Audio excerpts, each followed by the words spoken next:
Good morning. पिछली class में हम लोगों ने लाल रक्त कणिकाओं के बारे में जाना था। इस क्लास में हम लोग श्वेत रक्त कणिकाओं के बारे में जानेंगे और प्लेटलेट्स के बारे में जानेंगे। ठीक है, आपको पता ही है कि ब्लड के कंपोनेंट हैं, है ना। जैसे ब्लड में प्लाज्मा था और कुछ सेल्स थी। तो प्लाज्मा के बारे में हम लोगों ने पढ़ लिया था और हम लोगों ने लाल रक्त कणिकाओं के बारे में पढ़ लिया था। अब आज हम लोग क्या पढ़ेंगे? श्वेत रक्त कणिकाओं के बारे में पढ़ेंगे। ठीक है, लेकिन इससे पहले हम लोग श्वेत रक्त कणिकाओं के बारे में जानने से पहले हम लोग जानेंगे कि प्रतिरक्षा तंत्र क्या होता है। ठीक है, तो प्रतिरक्षा तंत्र जो होता है हमारे शरीर में 3 तरीके से काम करता है। ठीक, एक तो होता है फर्स्ट लाइन ऑफ डिफेंस, मतलब रक्षा की प्रथम लाइन जो होती है।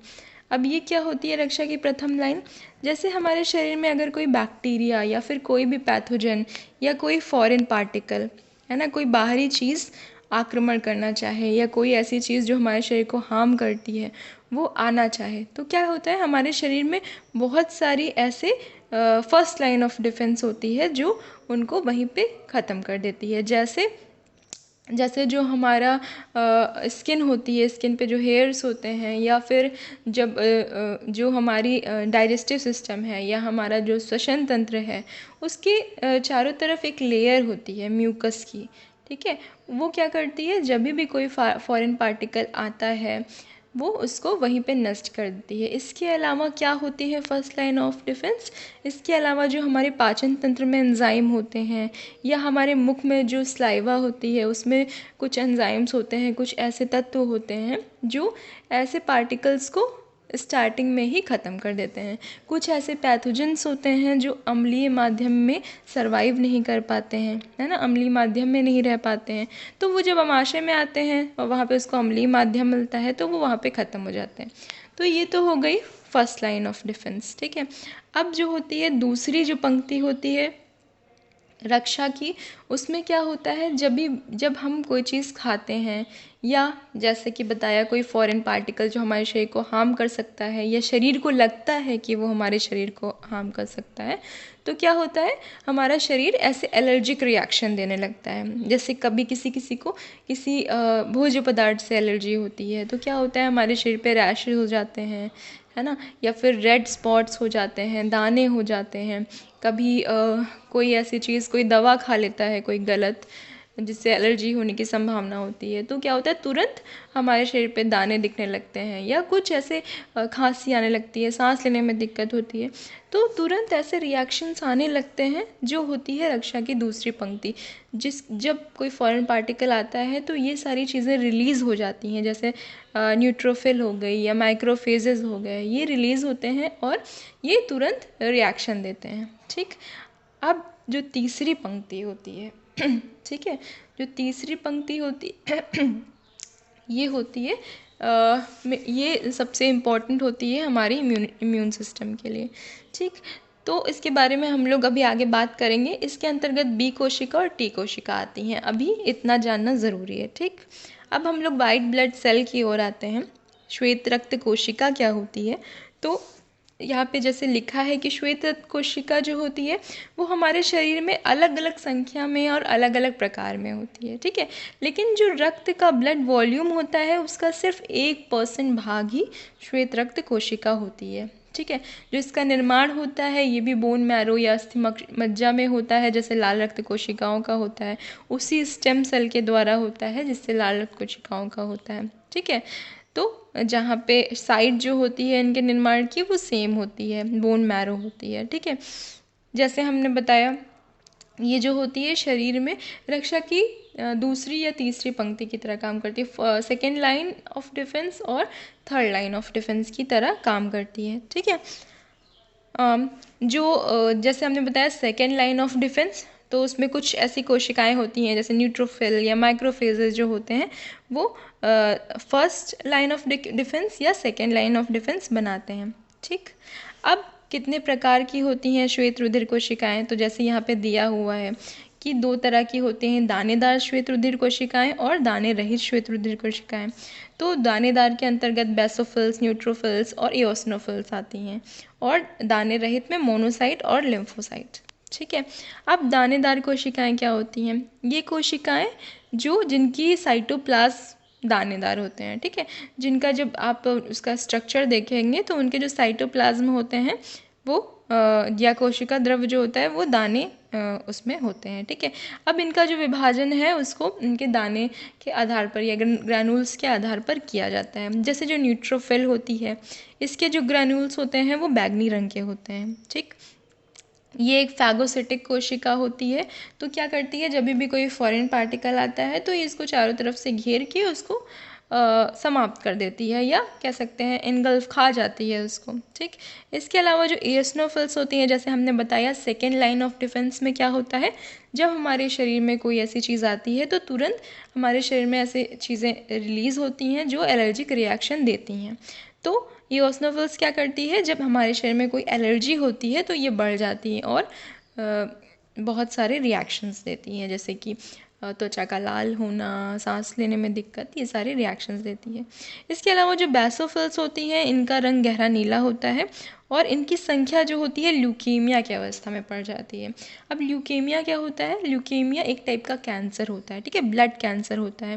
इसमें क्या होता है, जो अस्थि मज्जा होती है, जहाँ पे ब्लड सेल बनती है, वहाँ पे ये कैंसर स्टार्ट होता है, जिससे जो हमारी सेल्स होती हैं, जो ब्लड सेल्स होती हैं, वो सही तरीके से नहीं बन पाती, वो एबनॉर्मल होती हैं, ठीक है। तो इससे जो हमारी ब्लड सेल्स होती हैं वो उसमें एबनॉर्मलिटी आ जाती है और बहुत सारी प्रॉब्लम्स हो सकती हैं, ठीक है। उसके बारे में हम लोग बहुत ज़्यादा डिटेल में नहीं जाएंगे। अब जो दूसरी होती है वो होती है दाने रहित श्वेत रक्त कणिकाएं, ठीक है। इनके साइटोप्लाज्म में दाने की संरचना नहीं पाई जाती है। ये दो तरह की होती है, लिम्फोसाइट और मोनोसाइट, ठीक है। मोनोसाइट में क्या होता है, मैक्रोफेजेस होते हैं। मैक्रोफेजेस क्या होते हैं? मैक्रोफेजेस, ठीक है। वर्ड जो इसका है, इसका मतलब होता है बिग ईटर, कोई बड़ा खाने वाला, है ना।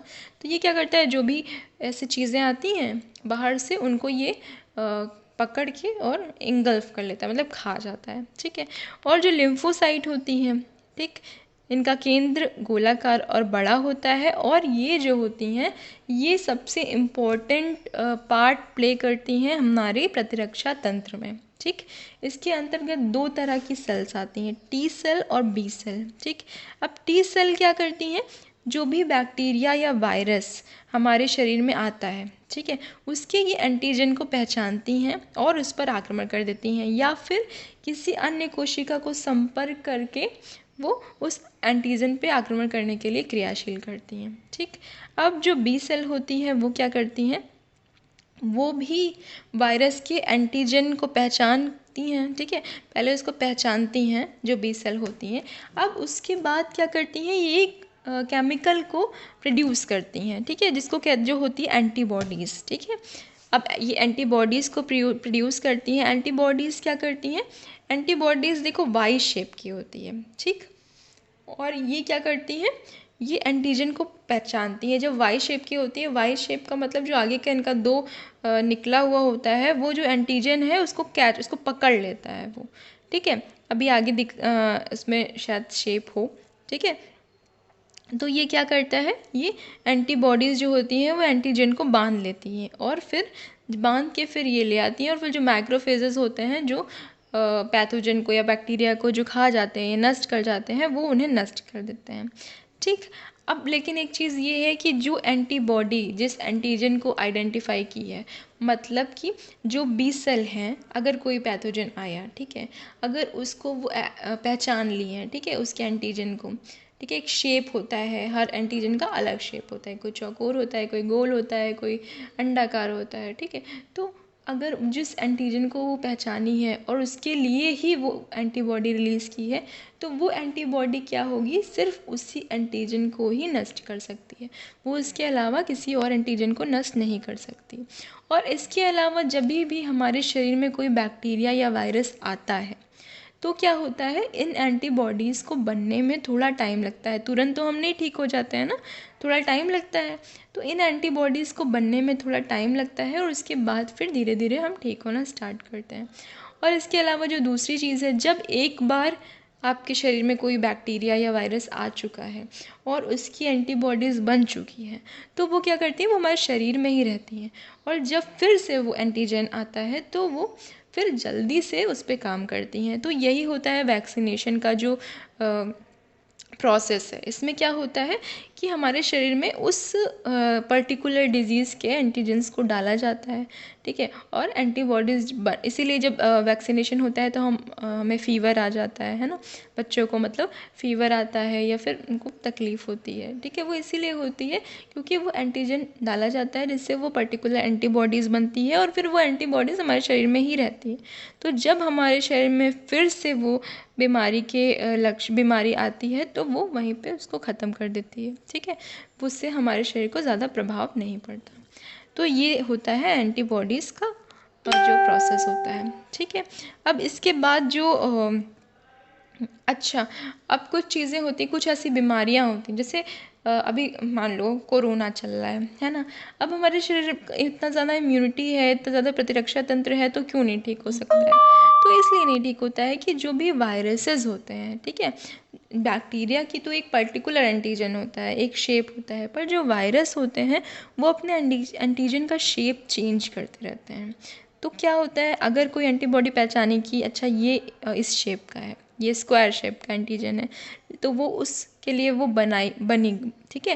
लेकिन क्या होता है, वायरस अपना शेप चेंज कर देता है तो वो एंटीबॉडी फिर उस पर काम नहीं कर पाती है। इसलिए जब भी वायरस या वायरल इन्फेक्शन होता है तो उसका एक पीरियड होता है, ठीक है, 3 दिन का, 5 दिन का, 14 दिन का, उसके बाद वो अपने आप ठीक हो जाता है, ठीक। तो इसलिए वो एंटीबॉडीज़ जो होती हैं वो वायरस पे इतनी कारगर नहीं होती। तो ये थी हमारी वाइट ब्लड सेल के बारे में। थोड़ा सा प्लेटलेट्स के बारे में जानेंगे, बहुत ज़्यादा प्लेटलेट्स के बारे में नहीं, ऐसा कोई चीज़ है। प्लेटलेट्स को थ्रोम्बोसाइट भी कहते हैं, ठीक है।